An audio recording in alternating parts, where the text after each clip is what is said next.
atom, and this only travels a very short distance. So if you hold an alpha emitter in your hand, like plutonium or uranium, the alpha particle won't penetrate the dead layers of epidermis to damage living dermal cells. But if you inhale, say, some plutonium made in a reactor, and it just lands in the terminal bronchus, it irradiates a tiny volume of cells, because it doesn't travel very far, this alpha particle. It's very heavy, but it's 20 times more radiotoxic than X-rays and gamma radiation. Most cells die, but if the radiation decreases with the square of the distance, so on the periphery of that, cells remain viable, they become mutated, and they later, most certainly, will develop into cancer. So alpha emitters are extremely carcinogenic. What the nuclear industry does is they take that dose and they average it out over both lung fields. But that is not pathologically correct. These cells are the only ones that are impacted. So the people forming the standards for radiation are physicists, and they're nuclear engineers, and they don't understand pathology, radiation biology, like we do. They probably have never seen a histological slide. You know, they don't understand. I was an expert witness at Karen Silkwood's trial. Do you know about Karen Silkwood? She worked at a factory and they were making fuel rods out of plutonium, and they were altering the X-rays of the fuel rods, and there's a lot of graft going on. So she was going to see a New York Times reporter with the evidence in her backseat. She was killed in a car crash. All the data disappeared. But I saw a slide of her liver, and the slide of the liver just showed stars, and that was plutonium. Her liver was absolutely full of plutonium.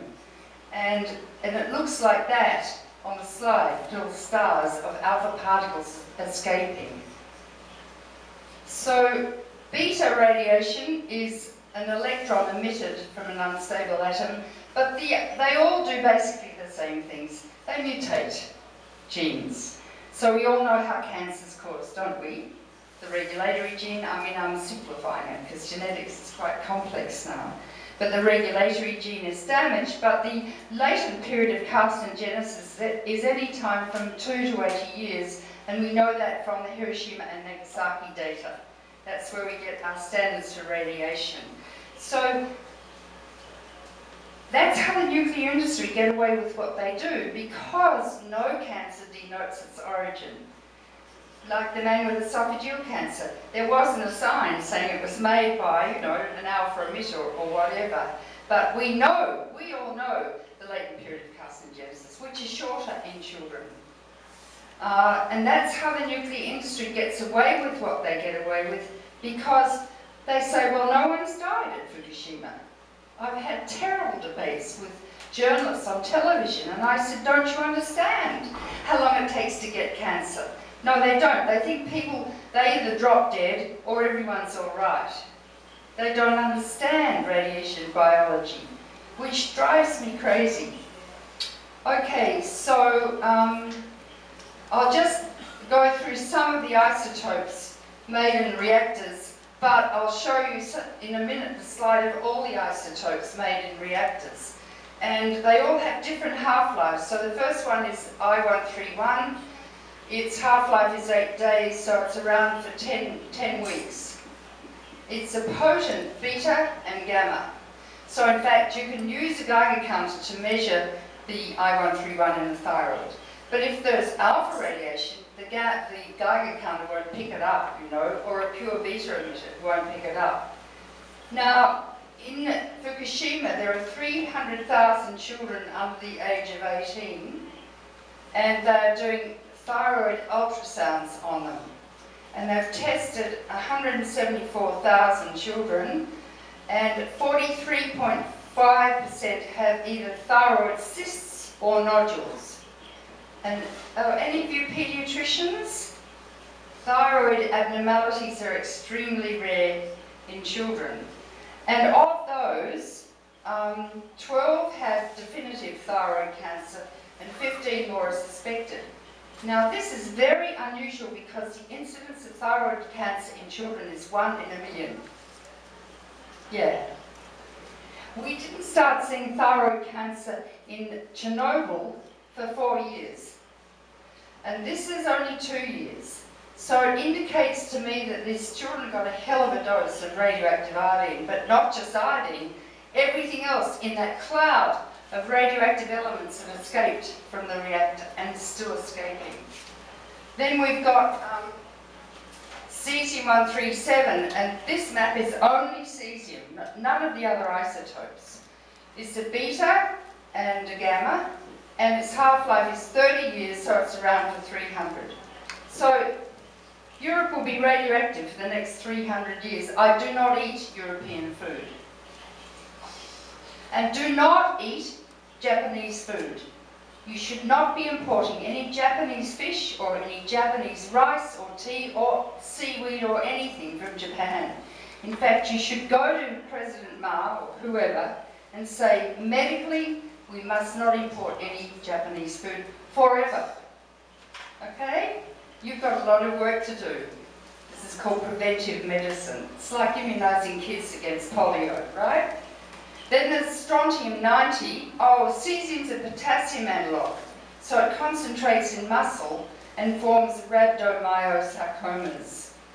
I lived on Long Island where there had been a meltdown at Brookhaven National Labs.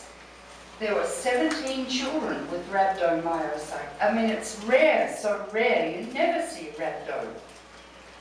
It concentrates in heart muscle and causes acute heart attacks in children. It goes to the pancreas where it can damage the islets, and there's a very high incidence of diabetes in Europe.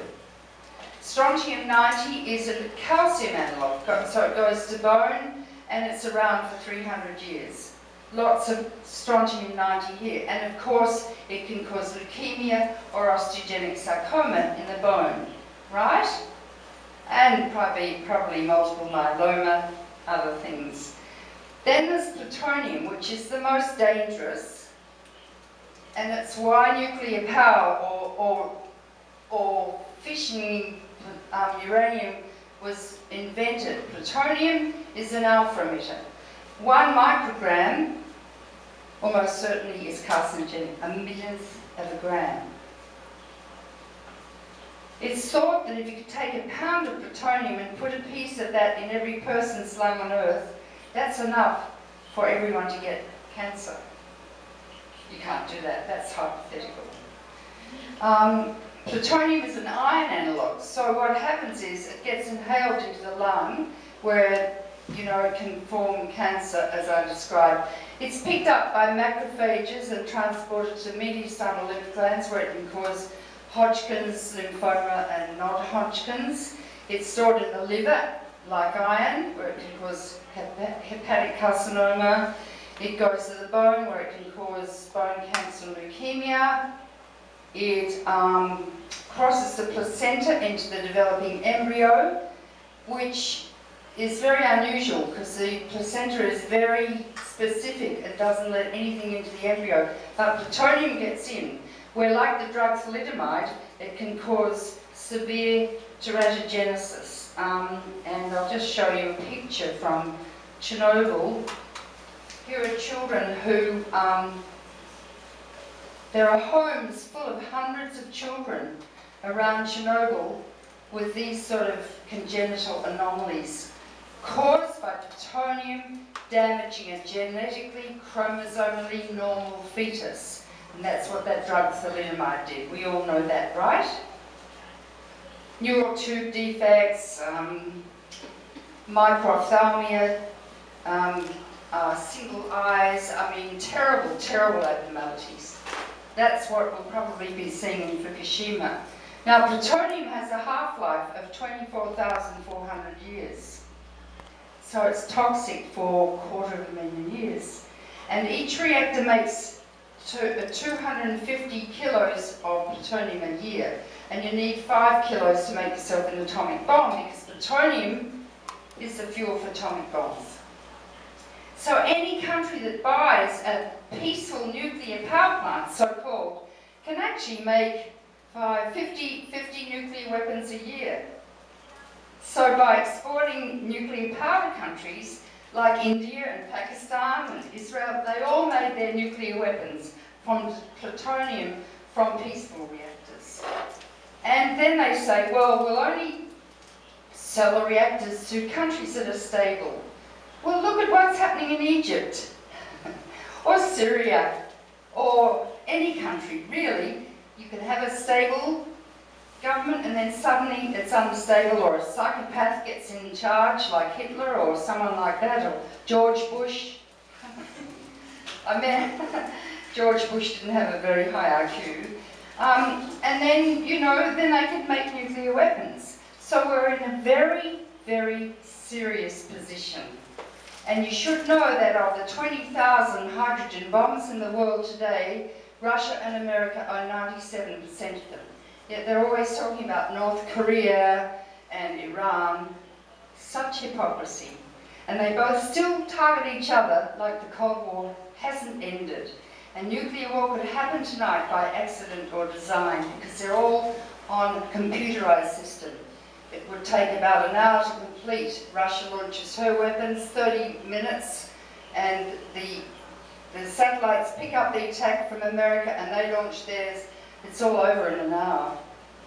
And as the cities burn, Moscow is targeted with 60 H-bombs. Washington with 60 H-bombs.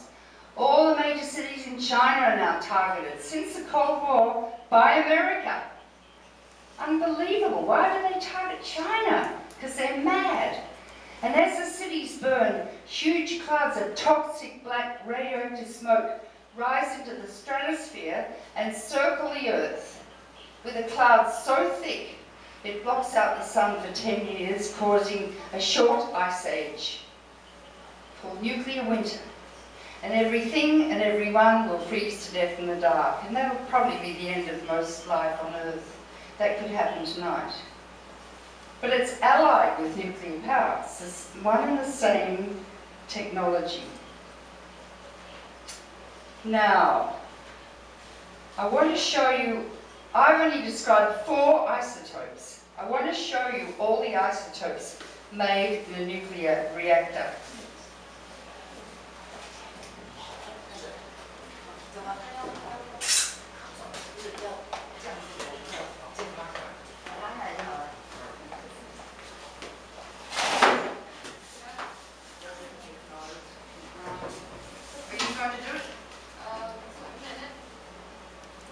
No. Yeah, this one. Okay, here we go. Scroll it up to the top. Yeah. Now this is in a reactor, a CANDU reactor, which is Canadian, after 10 years of visioning. So let's go down. And each isotope, okay, so we start here with tritium. Tritium is a soft beta emitter, very carcinogenic, because all the energy stays within the body. Tritium can be absorbed through the skin. It combines with the DNA molecule. It is highly carcinogenic. Its half-life is 12.2 years, so it's around for 100 years. Tritium is escaping from Fukushima continuously, but all nuclear power plants emit tritium because nothing contains tritium except gold. And tritium is made all the time and released, so children less than the age of 5 living within 5 km of reactors have double the incidence of leukemia and a high incidence of solid cancers. So people living near reactors are in great danger, and their food becomes radioactive from tritiated water. Now all of these elements are, well, I don't have their half-lives, nor do I have whether they're beta, gamma, and alpha emitters. Beryllium. Carbon-14, its half-life is about over 1,000 years, and of course carbon-14 combines in the DNA molecule, and a lot of carbon-14 escapes every day from reactors. Silicon-32, I don't know where that goes in the body. Many of these isotopes haven't been analysed in the food chain and the biological system to know where they go. We know where potassium goes. Argon is a noble gas, so it's breathed into the lung, along with krypton and xenon. It does not combine chemically in the body, but it is absorbed through the alveoli, and particularly xenon, which is another noble gas, is very fat soluble. And I used to use xenon for ventilation perfusion scans in my patients with cystic fibrosis. So it is used to denote fatty deposits or lipomas. And it's a very high energy gamma emitter, so if you're immersed in a cloud of xenon, it goes to the fatty abdominal tissue and upper thighs where the gonads are located. So therefore, the testicles and ovaries are mutated. I mean, the genes are. There are over 2,600 genetic diseases now described. And all the radiation that we receive is adding to the genetic diseases down the time track. So let's go down. Scandium, I don't know where these things go. Vanadium, manganese, iron, 2 isotopes. Cobalt-60, we all know, high energy gamma. Can't remember its half-life. Nickel, zinc, selenium, krypton, rubidium. These are all in your reactors. Strontium, 90 I've talked about. 89 is more radioactive than 90. Yttrium, zirconium, I don't know where that goes in the body. Niobium, molybdenum, technetium, we use that in medicine. Ruthenium, rhodium, palladium, silver, and in fact the cattle in Fukushima have high levels of silver. I'm not sure which isotope it is. I think it must concentrate in muscle. Cadmium, indium, tin, antimony, tellurium, iodine, 129, that has a half-life of 20, I think it's 17 million years. It's very long. And of course it causes thyroid cancer. Cesium, cesium-137 is, and then that has a half-life of 30 years. This has a half-life of 2.4 years, and it's extremely radioactive, very high energy gamma. Barium, this goes to bone. Lanthanum goes to bone. Cerium, presidium, I don't know where. No, neodymium, promethium, samarium, europium. Are you getting the picture? This is a chemical cocktail in your reactors, and all of that comes out with a meltdown. And they only look at cesium. That's all they look at, and radioactive iodine. Keep going down. I won't read them, but slowly, slowly, Alice, slowly. Here we go. More, lead, bismuth, polonium. Now these are alpha emitters. Very radioactive. Remember that man Litvinenko, the Russian, who went to London and took tea in Claridge's, and someone dropped some polonium in his tea, just a tiny bit, and he died of acute radiation illness. They killed him. It's good stuff. Radon, we all know about radon, is the main cause of lung cancer these days. Radium, we know about Madame Curie, who died of aplastic anemia. Her daughter died of leukemia. Actinium, thorium, we know about. They want to use thorium for nuclear reactors, which is crazy. Uranium, all the isotopes. Neptunium, plutonium, here all the isotopes. Now, what is worrying is that plutonium-241 is all over Europe. It has a short half-life, and it decays to americium-241, which is a potent gamma emitter. And it's stated in this book that Europe is going to become more and more radioactive as the plutonium-241 decays to americium-241. So it doesn't stop. They all decay to different isotopes with different emissions. Curium, alpha, berkelium, and californium. And what we don't know is what these isotopes, most people have no idea what's in a reactor.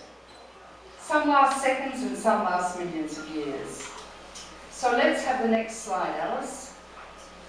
This is just illustrating iodine, cesium and strontium, concentrating in the food chain, getting into the body, pregnant. But the interesting thing is internal emitters, and that's what I've been describing, cesium are 10 to 100 times more dangerous than external dose. So you get externally radiated by the gamma radiation if you're immersed in a cloud of radioactive elements. The IAEA and the World Health Organization and all these organizations under the UN only look at external radiation. They don't look at internal emitters, which is extraordinary.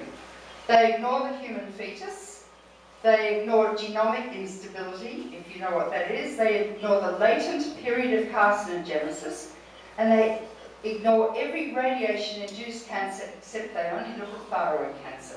And these are the people in control of the world's nuclear reactors. And we're the doctors. So what do you do if there is a meltdown at one of your reactors and you're in the hospital and you get all these patients coming in all contaminated with radiation? You won't want to touch them.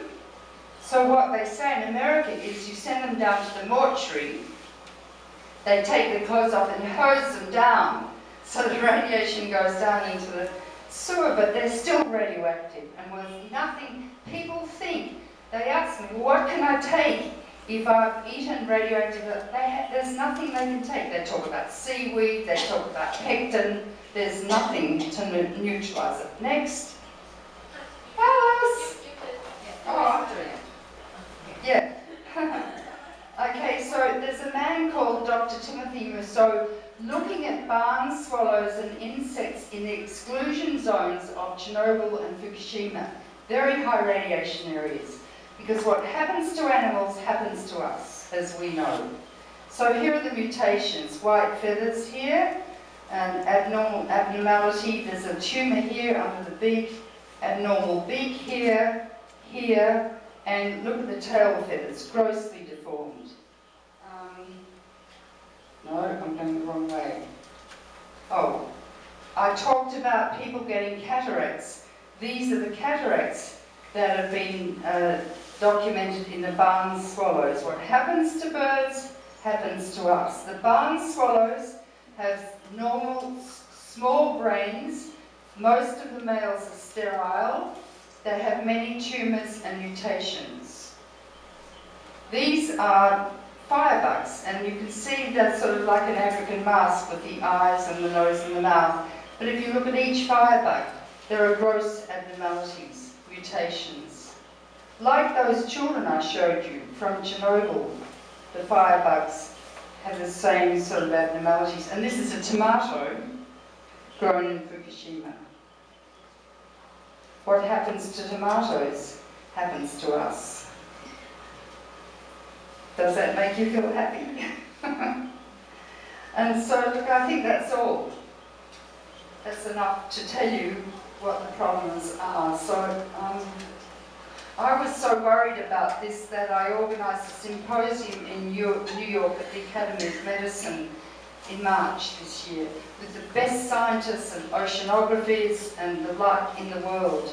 And it's really very serious. And I think I'll have to have one next year because it gets worse day by day.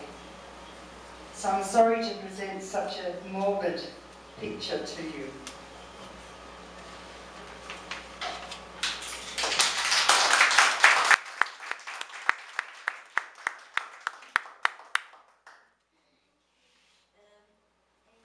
Questions? Could I have the first question? Yeah. Like Chernobyl forest is very huge disaster. Yeah. Okay, but due to the cover-up, like you mentioned just before, Yeah. What I mean is that how do you compare the severity or magnitude of disaster between Fukushima And Chernobyl. Fukushima was actually worse. 3 times more noble gases escaped from Fukushima. And I think about the same amount of cesium, or maybe 3 times more cesium escaped from Fukushima. But lucky for Japan, the wind was blowing across the Pacific, so 80% of the radiation blew across the Pacific. But it's worse than Chernobyl, yeah. And also, the Japanese population is very tightly packed, very dense, compared to Chernobyl, that didn't have many people living near it. And that's going to have a big impact too. I mean, I dread what's going to happen to the people in Japan. And the government is not following up. They're not having health checks. There's no cancer registries. in most of the prefectures, none. They should be having free medical care. There's nothing going on, and they're encouraging people to go back, even to the very high radiation areas. 600,000 people should be evacuated. In Chernobyl, people living in areas where those 600,000 are living, they were evacuated. So the Japanese are far more guilty and irresponsible, interestingly, than the Russians. I think that's very interesting. Because they're an advanced society and you'd think that, but the Japanese are funny, they ignore everything, you know?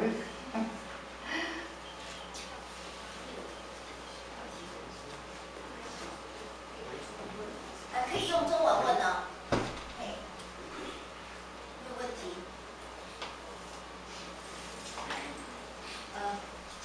Then I have a question. Lately I need this microphone. Oh yeah. I think maybe Dr. Caldicott should spend a little more time about explaining the hemosis. The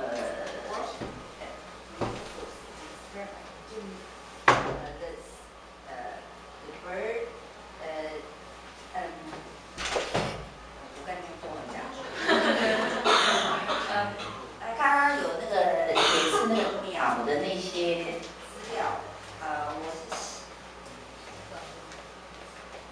我希望他是不是可以稍微多讲一点这个鸟的资料，其实是在车诺堡事件发生了快20年后才做的 study。那他对于这样子在车诺堡的一些 finding， 其实是对于福古西玛的那个 implication。Yeah, well, Fukushima is a perfect place to study radiation, but they're not studying it.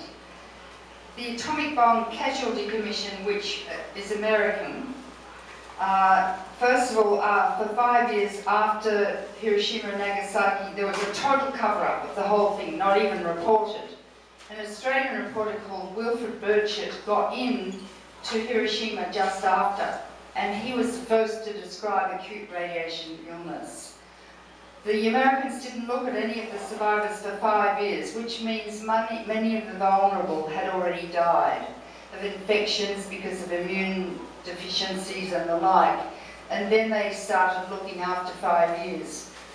The radiation at Hiroshima and Nagasaki was mostly gamma radiation. It wasn't internal emitters, so it was a different sort of radiation.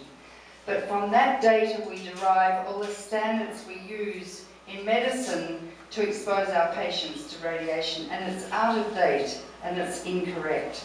And there's so much new data coming out about radiation, particularly internal emitters, that the government organisations are not accepting, including the United Nations organisations. So kind of it's a new area of medicine. And you know, what happens to the birds is going to happen to us, and that's why you can see the birds reproduce very fast. But our genetic abnormalities, we won't live to see it. And what really, really worries me is that there are over 100,000 tonnes of high-level radioactive waste all over the world, and it has to be stored safely for 1 million years. 1 million years. No container lasts longer than 100 years. And for me, you can imagine the radioactive waste seeping out of these containers. We'll all be dead, and so our descendants have to cope with it. And their food is becoming radioactive as it concentrates the radiation, and people waking up in the morning, their breast milk's radioactive, they're getting breast cancers, their babies being fed radioactive milk, the babies being born deformed, or with genetic disease, and children getting leukemia at the age of 6 instead of 60, and cancer. That's the legacy we're leaving. This is an issue far more serious than smoking and tobacco, because smoking only kills the smoker. We're going to kill millions and millions over time, and in fact, the guys who made the nuclear weapons, they knew it.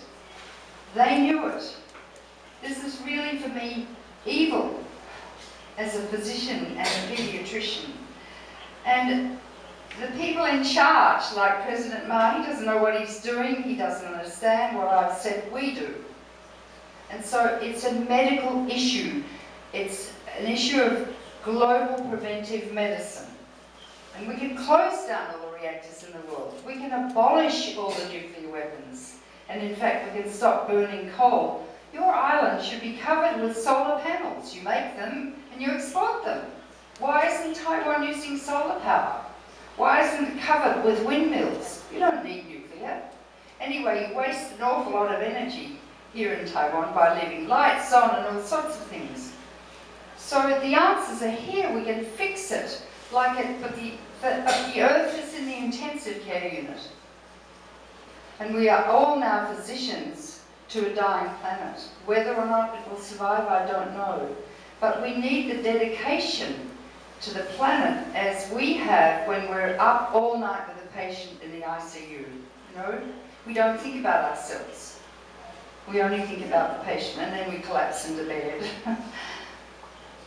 And unless we get that sort of dedication, and the doctors, we have such credibility. The politicians listen to us because they have to come to us when they're sick. And they say, well, this is a left-wing issue. It's not left-wing. It's a conservative issue. It's for conserving life. I'm a conservative practicing global preventive medicine. I want to know, the fuel in Orchid Island, are they fuel rods? No, it's Low level waste. Yes, okay. What? Yeah. No, well, I don't either. Because our definition for low level is except the spent fuel, everything is low level. Yeah, that's very handy. Very useful. So is that enough for you? Yeah. Yeah. 可不可以用麦克风可以这样？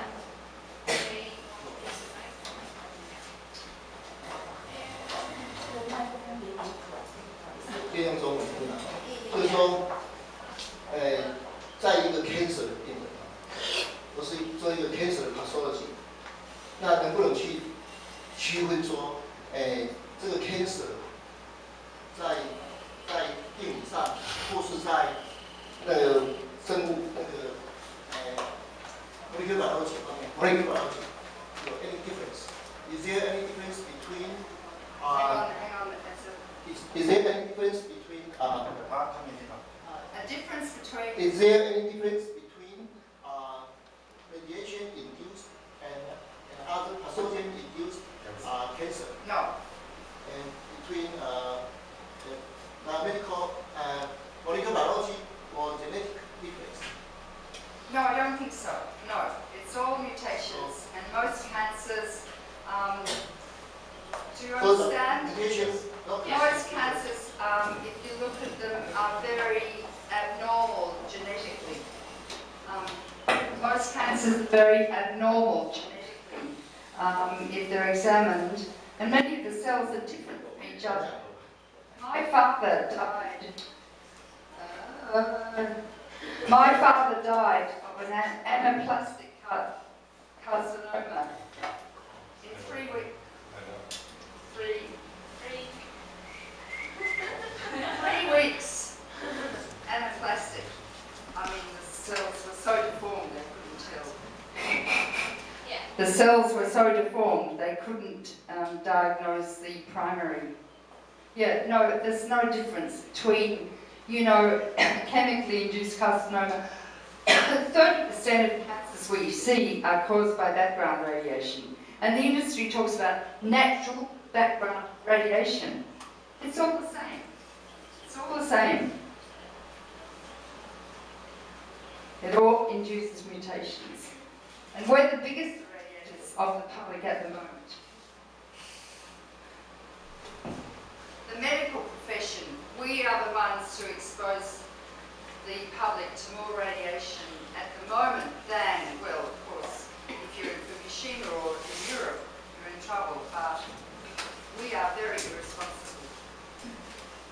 And you know, if you treat a child with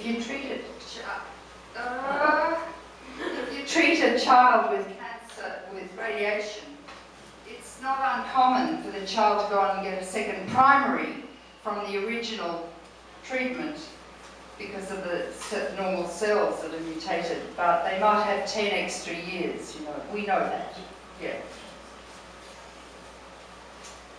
There was another question, was there? Yeah.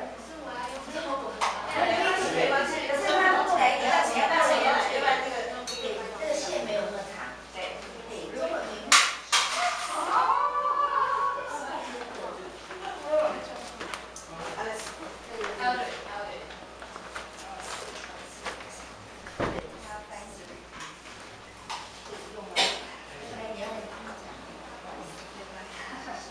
Technology. This was what runs nuclear power plants. 我想要请问的是，因为我是一般人，我不是医生背景，那我们一般人不懂癌症辐射的可怕是可以理解的。然后，可是这些发展辐射的人，不管他是核能发电的发展，还是核武器的发展的人，他们应该是很清楚这个危险性的。那可是他们仍然执意要发展。那我不了解的是，这些发展这些武器或核能发电的人，他们在发展的这些过程当中，难道他们可以完全的隔绝在辐射环境之外操作吗？否则他们也是在那个危险的环境里面。那为什么他们还是执着要去发展这些东西，不顾于别人跟自己的健康呢？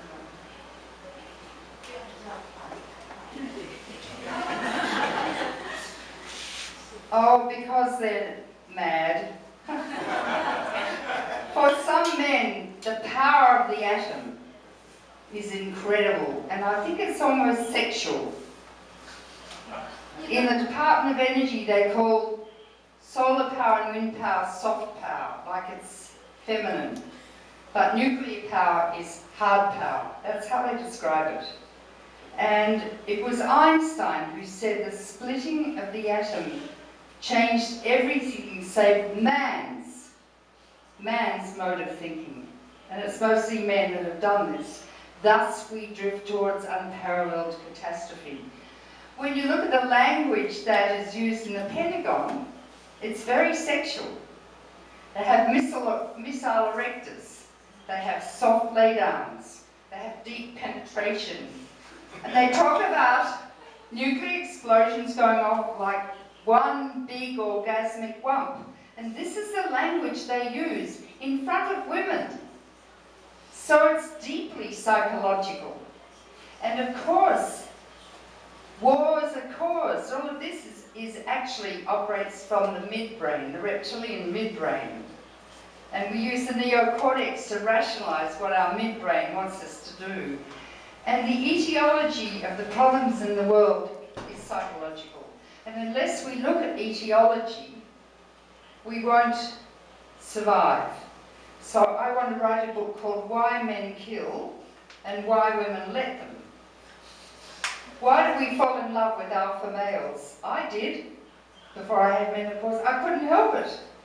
Does it go back to when we lived in caves and we needed strong men to kill the saber-toothed tigers while we breastfed our babies in the caves? Is it can't think of the right word, but yeah, sociobiology. I want to explore it.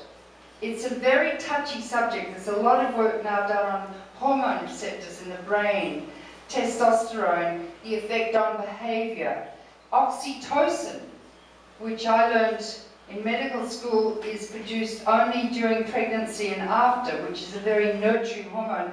But in fact, they found when there's a stressful situation, the men secrete lots of testosterone, and the women come in the morning and clean the benches and make the coffee, and they measure the levels of oxytocin.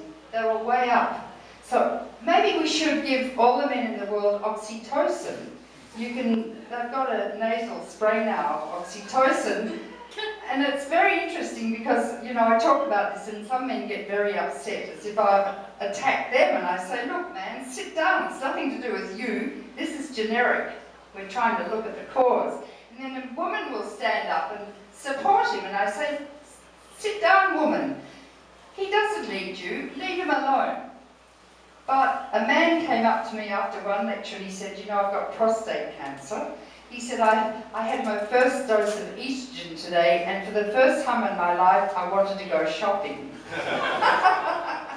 So in fact, there's a very big difference hormonally and in behaviour between men and women, and try to deny that is just silly, because it's a physiological reality, and it influences psychological behaviour.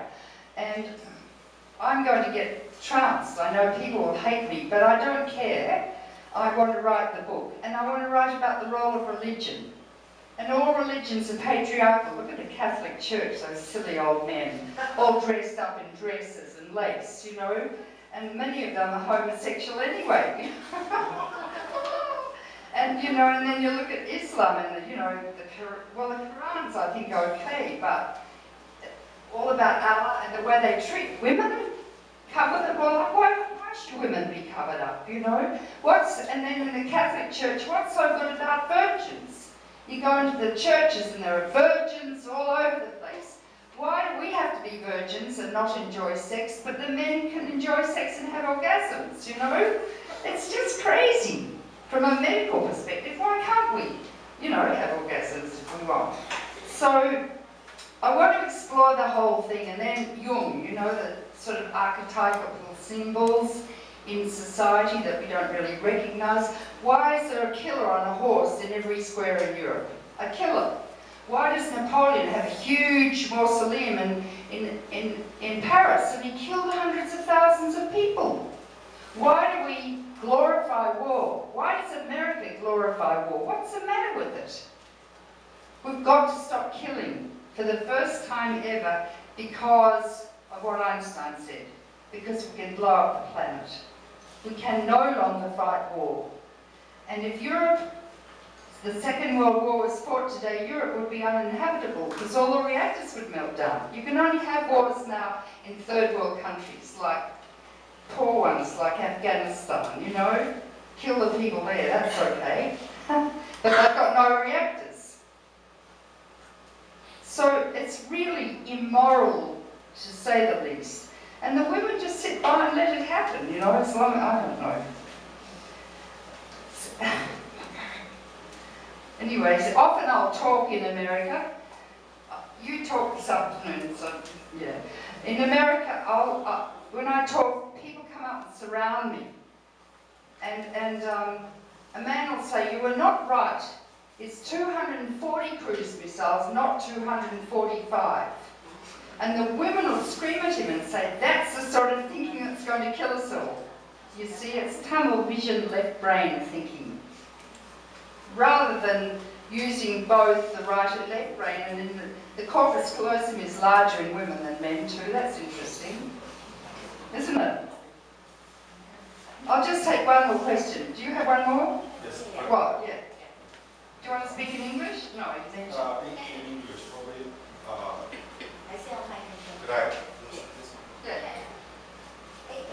So Helen, I want the discussion to be come back to medical society, because I'm a doctor, and for medical doctors like this to against this you know, new things, you must have some very good rationale. Okay, so the first question is that from your story is very astonishing. So if a doctor knows that all these things, it is unethical to cover it up. Right? Okay. So my question is that in this March you have hold a conference in New York Science of Academy of Science, and do you publish them? Yes, it's online. Yeah. The proceedings of the symposium are online at my website, HelenCaldicottFoundation.org. I'll give you my card. and it's 2 days worth of the most extraordinary scientific papers, and you will learn so much. Also, get the book on Chernobyl. You can download that from the New York Academy of Sciences. And I wrote a book called Nuclear Power is Not the Answer, the same sort of medical basic data. And we hope it's going to be published in Taiwan in Chinese. Yeah. And the second thing I think of is that how come doctors do not, because for doctors we're talking about the evidence-based evidence. Yes. Everything must be evidence. Yes, of course. Next month I will be in Sendai. Yes. Sendai, Japan, is northern city to the Fukushima. Yes. And I checked the radiation goals. They Yeah. publish Japan publish every day. Like according to the radiation dose of Sendai is less than Seoul and Taipei. Okay, what do you think? Who's they? That is official. What Official. Government officials. Okay, the Tohoku University, very prominent university, they have their own surveillance. And then Japan, they have their own surveillance. They're measuring external gamma. Don't eat any food. Don't eat any food. Yeah, because you don't know if you're going to be. Because we cannot measure everything. Well, you can't. They don't measure the food. They don't measure alphas. They don't measure betas. And they're not routinely measuring any of the food. But just sometimes. How come the World Health Organization does not? Because in 1959, the World Health Organization signed an agreement with the IAEA, and it's documented in my book, that WHO would not be allowed to investigate any nuclear accident unless it got permission from the IAEA. It never investigated Chernobyl. It did a few estimates, that's all. But this is against the vision of the... Totally. Yes. It's immoral, it's unethical. And we need to publicise that. The WHO is just a shell, a front for the IAEA. Then who can we trust in this kind of... It's very difficult. What I do, if you go to my website, you'll find a lot of stuff. You have to... What? Your website. Oh, yeah, that's my book. Yeah. What I do is I read every day, and I get a lot of articles sent to me. There's a lot in the newspapers too, but you have to be critical, sift out what is clearly evidence-based and what isn't. There's a lot of data coming out now from Fukushima. And, well, it's like reading the literature in medicine, although most literature is peer-reviewed, but some is not always right, spot on. So you have to do your own research. But my book will give you most of the answers. And I wrote another one called Nuclear Madness. Where's the picture of... where's the picture of that? Yeah, that's the nuclear power with the sunflower. And then Nuclear Madness. Where is that, Alice?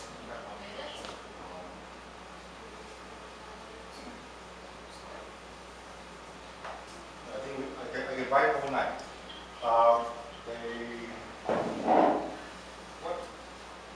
And then, I founded Physicians for Social Responsibility and recruited 23,000 doctors in America. Yeah. And then I organised groups throughout the world and we got the Nobel Peace Prize.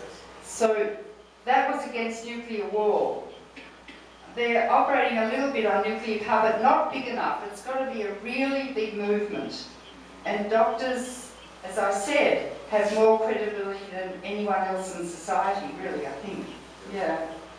I think there is another problem. Yeah. Is that I have done those research to look at the impact and the adverse impact of nuclear. But what I found is just an example.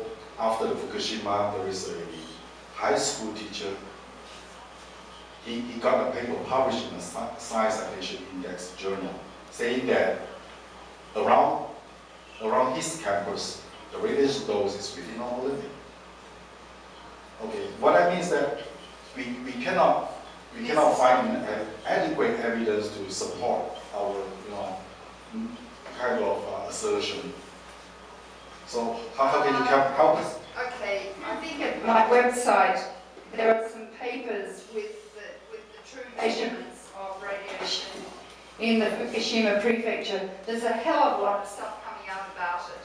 So you have to know that there are some people in Japan who are acting as government agents and not telling the truth and covering up. That's quite common. That's happening a lot in Japan, which makes me extremely cross. Sorry, this isn't working.